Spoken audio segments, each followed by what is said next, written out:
La conférence parlementaire sur le dialogue interconfessionnel s'est achevée jeudi dernier avec une quinzaine de recommandations. Des recommandations relatives à la coexistence pacifique et l'inclusion. Plus de 800 participants, dont la délégation de Burkina, conduite par le président de l'Assemblée législative de transition. Les grandes conclusions avec Bienvenue Tansa, il est notre envoyé spécial à Marrakech.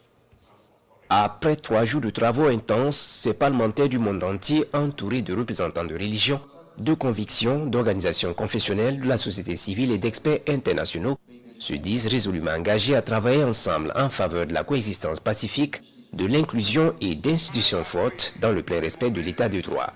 15 recommandations sont prises à cette conférence parlementaire sur le dialogue interconfessionnel.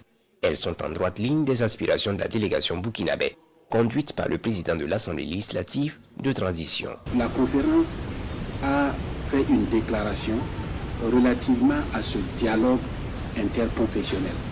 Déclaration dans laquelle il ressort très clairement des principes en termes de liberté religieuse, en termes de coexistence des religions, mais aussi la nécessité de travailler ensemble à construire une paix entre les religions, à jeter les ponts entre les religions. Nous avons particulièrement insisté sur le fait qu'il faut prendre en compte les religions traditionnelles africaines comme une religion à part entière qui compte dans ce dialogue que nous devons avoir. Le communiqué de Marrakech stipule entre autres qu'aucune religion ou conviction ne devrait être associée à la discrimination ou à la marginalisation d'une quelconque communauté, ni cautionner la violence, pour dire que le terrorisme et l'extrémisme violent, en tant que fléau majeur menaçant la paix et la sécurité, ne devaient pas être associés à une religion, une conviction ou communauté ethno-religieuse particulière. Pour la délégation burkinabé, ce rendez-vous de Marrakech aura produit des effets positifs sur le plan de la coopération.